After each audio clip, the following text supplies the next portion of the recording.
Okay, good morning everybody. It's Tuesday the 28th of August. It's about 11 in the morning. Back out in the shed, and I'm working on this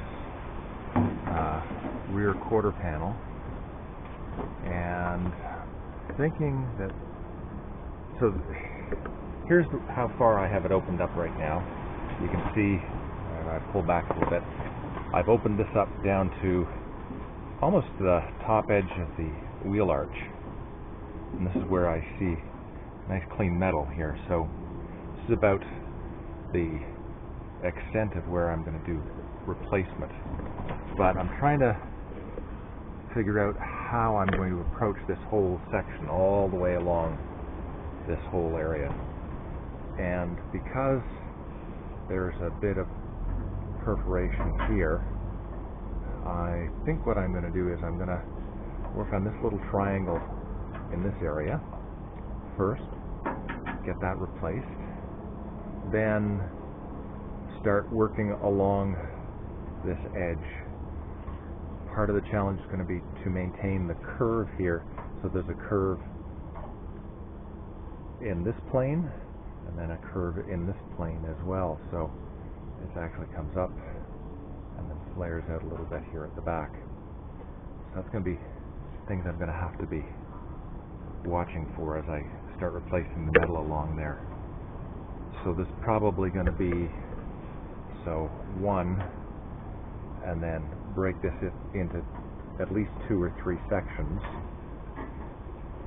and that'll be on this edge, and then I'm going to have to create a flange along here as well to tie the wraparound for the repairs here and the replacement panel that I've got for this section up along here. So, and then of course not forgetting that I have to put in a replacement for this as well. And then around the back here as well, this perforation that you can see down here on the edge of the valance, where the valance meets the outside of the fender.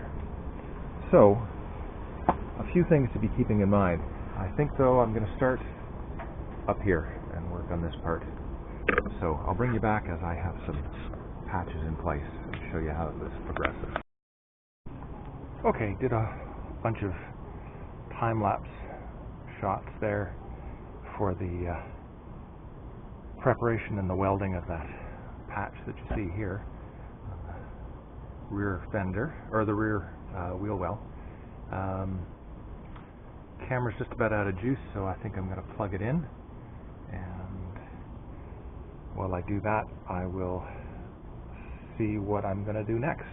Probably a little bit of grinding and maybe bending this little edge over here a little bit using the pliers like I did. I don't know if you saw it on the time lapse or if it's going to make it into the final edit, but I bent this edge over here a little bit to meet this flange, so I'll probably try and do that a little bit here as well after I get the right line on here, and that way I can put the top part of this. Anyway, we'll see after some recharging, both for the battery and for myself. I wanted to just capture a little bit of this. This is along this edge here. I'm just using a pair of vice grips to roll the edge of this a little bit. Just a little bit of pinch and roll. Pinch and roll. Slowly.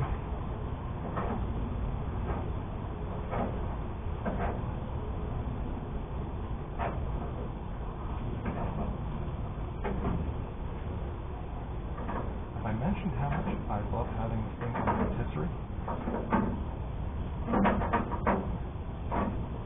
I saw that, I'm sure. I need to change the angle slightly, and it's just a finger touch. Great.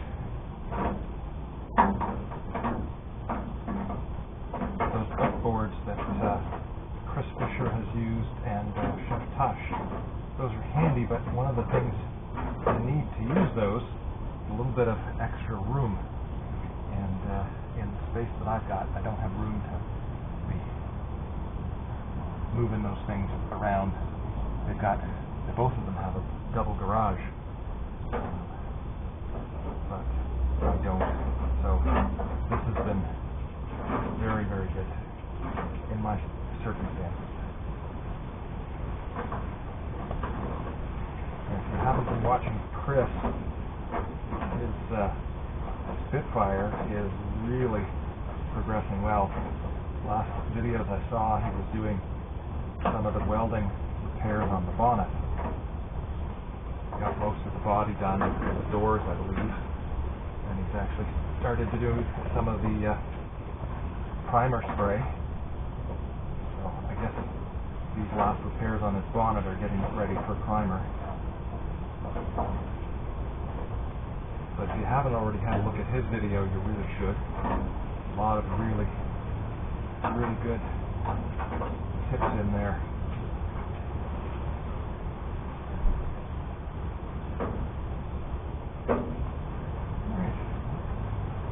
I might fuss with that just a little bit more, but I'll do it off camera because this is boring. Okay, so as I mentioned, doing this, bending the metal over here with pliers is boring, but oddly satisfying. Kind of like that piece I formed for the other side just using the hammer and anvil. Very satisfying when you see the result. I'd like to give you a close-up of what I've done here, but unfortunately my camera battery is really low, so I can only run it now because I've got it on the charger, and the cord on the charger isn't long enough to get any closer than this. Anyway,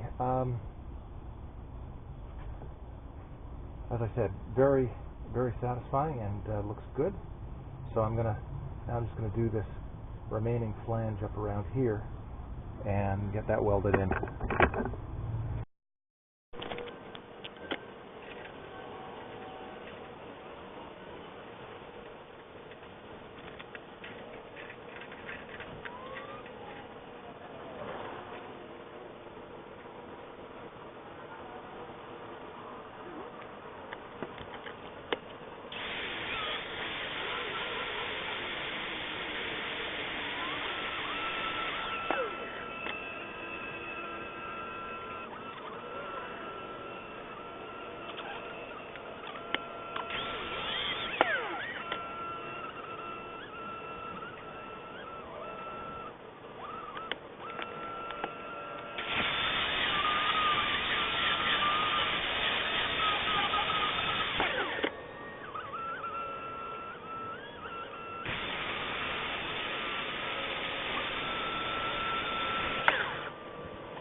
tack some welding, so I'm going to shut it off now. Okay, so right now it's a little after 5. I think I'm going to pack it in for the day. So I was able to get this section of the edge of the wheel well. Got that mostly ground down. I got a little bit of this flanging done, so that's pretty good. Unfortunately, I came across some additional problems inside the wheel arch. I had what I thought were 2 small holes here and here. Turned out that they were actually much bigger holes. So I ended up, first of all, I tried to weld over them, and then just